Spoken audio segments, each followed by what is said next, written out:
Hello you guys, this is Megan. I just wanted to show you today how I use Wondershare Filmora to edit my videos, both for vlogging and for various other purposes. So Wondershare Filmora is a download from the internet. You can try it out for free with a watermark on it. I believe it costs about $60 to $70 to buy it, but it's just a one-time cost. There are various upgrades that you can add too. This is the screen that first appears. So there is an easy mode, which is basically templates, and you kind of just put your videos and photos in, and it's super easy. It's really like it's less involved than Movie Maker, that kind of thing. So what we want is the 16:9. We want the full feature. Okay, so when you open up Filmora, this is the screen that you start with. And here we've already got a variety of video clips that I've imported. We're not going to be using those today, but you can see how they're all kind of there and waiting for you. So I'm going to go ahead and import a few clips.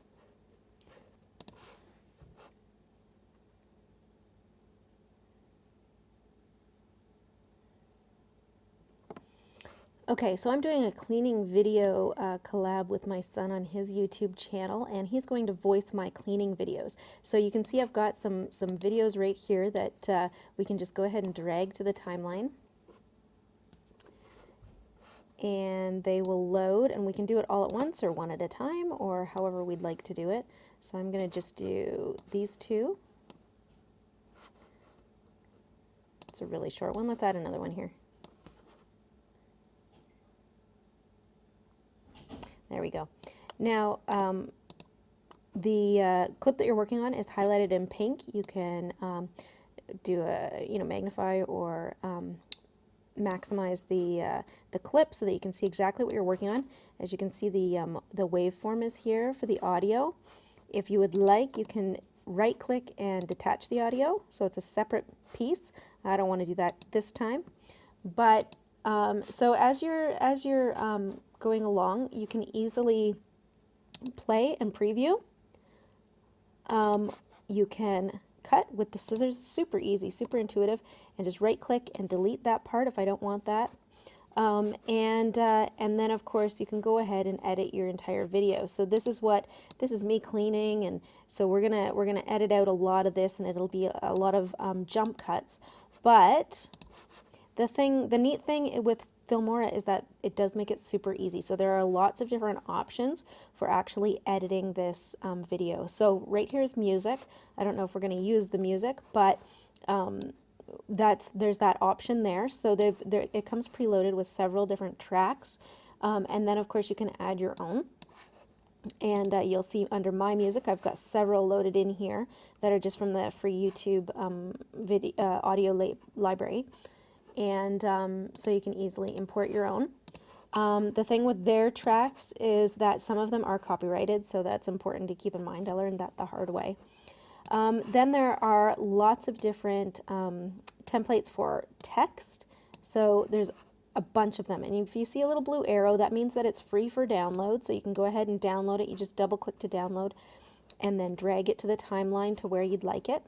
Transitions, there's so many different transitions that you can use, and they look pretty good. Okay, so let's say we want to put a transition in between these two clips here. There we go. Press play, and we can get an idea of what it's going to look like. So it's just the slide across. Now the biggest thing with Filmora is that, we'll just pause that.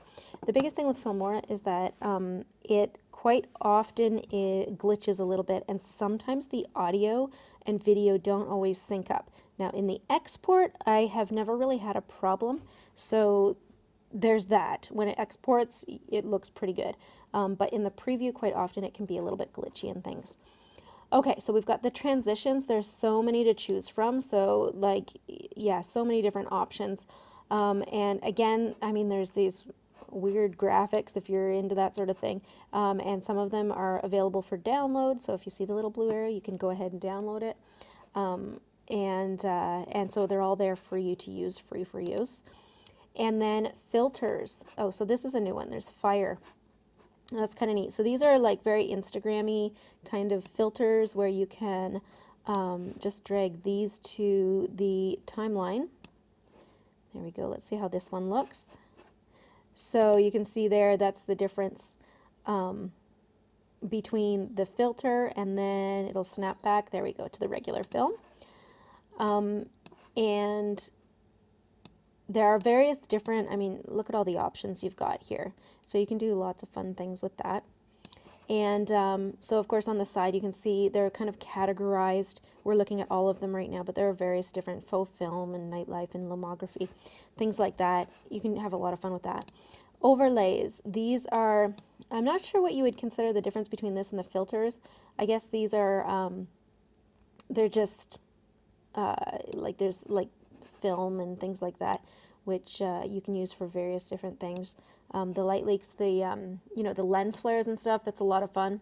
There's there's kind of some matrixy kind of ideas, and with any of them, you can preview them just by double clicking them before you drag them to the timeline. So that's kind of neat. There you go. See, it's kind of, I'm not sure what you'd use those for, but it's kind of nice that they're there. Okay, then elements are these various different things that you can add on. These are not editable like the text. The text, of course, you can make it say whatever you want. These are options where it's, you know, one particular thing and it's superimposed on top of your film, and so, you know, there's lots of different options there. 296 altogether. Again, if you want to download the ones that aren't already part of the program, you can do that for free. They're kind of fun. There's lots of different ways that you can use these and add them in. So when you drag it to the timeline, it just snaps in wherever it's supposed to go. So let's see how, so there's just the yellow circles. Now these ones, I don't think these ones can be extended. Yeah, so they have a specific duration. You can't make them longer. But you can, you know, you can just copy and paste them along the timeline, which is what I've done. Split screen, this is kind of a fun option. So you can put in different video clips, and I guess you wouldn't want to overuse this, but it's kind of a neat option for, you know, intros and outros, that sort of thing. And then, so let's go ahead and add some music here, and it will just snap into the music track line there. And you can hear the preview, of course. So that's an exciting shot of my bathroom there. That is a video shot. There's nothing going on. Let's try this. So then you can add a couple of audio tracks. So if you want to do a voiceover as well, you can add that in. And it's pretty flexible in how many options that you can add, and you know, the overlays and the filters, it pretty much just keeps adding lines as you go. So there's lots that you can do with it, and then of course you can save and then export to various different file types. So here are all the file types that you can export to, which is cool. You've got lots of options there. And then of course the settings, so you can change the resolution and things like that, the frame rate. So it really is pretty robust. There's a lot of options for somebody who's an amateur like me. I'm coming straight from Windows Movie Maker, and this has just been kind of a natural progression. I'm not ready for, you know, Premiere Pro or anything like that yet. But this is like super easy to learn, and it's got all sorts of different options and functionalities and great ways that I can use it. And I have used it for several projects, whether it's for personal or work or whatever. So it's definitely worth the 60 or 70 bucks, whatever it costs now. Of course you get a code, and that's, you know, one-time cost.